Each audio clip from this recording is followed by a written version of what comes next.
Olá, sejam bem-vindos a mais uma aula da Central do Enem, Ciência da Natureza, componente química comigo, professor Mauri Carvalho.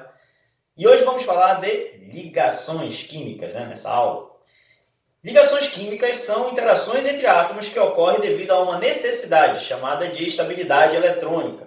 As ligações ocorrem para que os elementos atinjam essa estabilidade e essa estabilidade é atingida na camada de valência, que é sempre a última camada de qualquer átomo. Tá? Bom, a observação sobre a necessidade de estabilidade foi feita por um cientista chamado Gilbert Newton Lewis. Tá?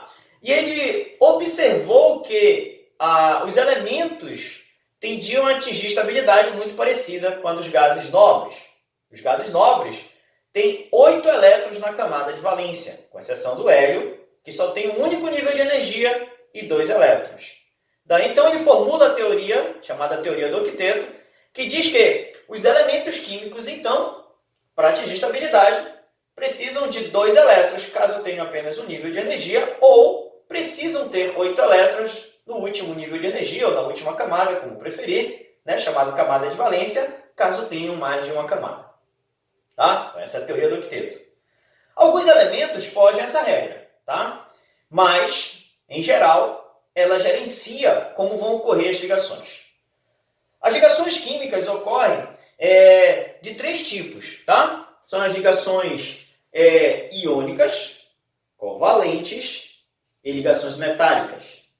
Cada uma delas tem uma característica específica, tem uma forma de ocorrência. As ligações iônicas, elas ocorrem quando os elementos têm grande diferença de eletronegatividade, e aí então eu tenho a tendência de elementos que vão formar cátions e ânions, que são chamados de íons, daí o nome, ligação iônica, que ocorre naturalmente entre os íons por atração eletrostática.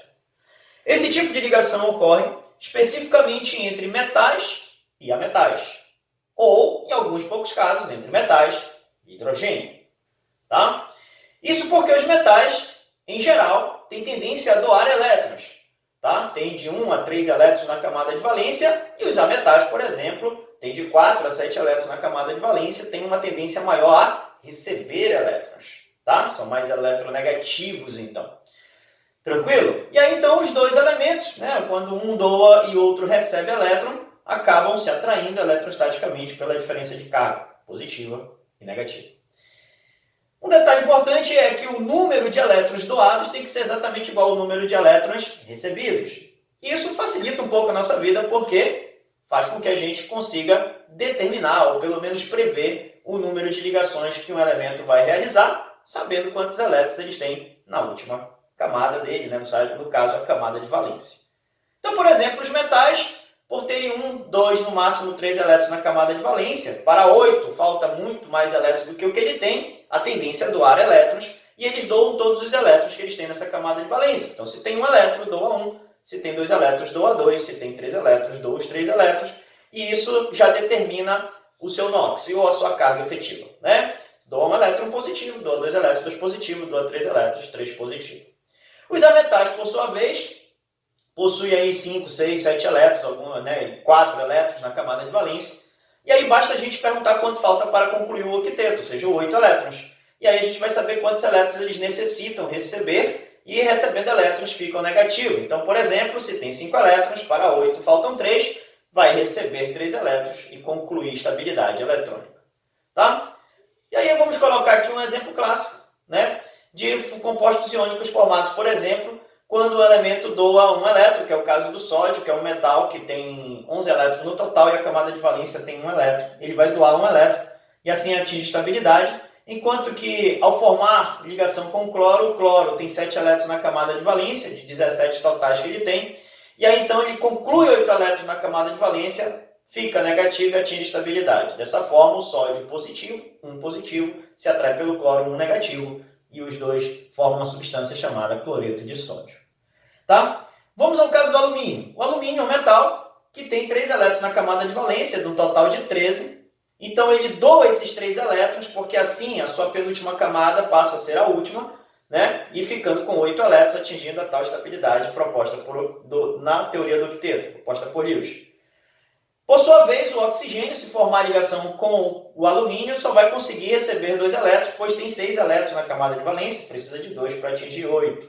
Daí, então, eu vou ter essa configuração em que o alumínio doa 3, o oxigênio recebe 2, e aí, como o número de elétrons doados aparentemente não está igual ao número de elétrons recebidos, eu preciso fazer um ajuste de quantidade, que é quando surgem os índices, que são aqueles númerozinhos que ficam embaixo da representação do átomo em uma fórmula química. Tá? Aqueles números determinam a quantidade específica para que eles possam, assim, atingir, então, um número mais, vamos dizer assim, assertivo na quantidade de carga. Então, por exemplo, para formar a ligação entre alumínio e oxigênio, eu preciso de 2 alumínios para cada 3 oxigênios, porque assim eu consigo fazer as cargas se igualarem, o número de elétrons doados, então ficar igual ao número de elétrons recebidos. Tá?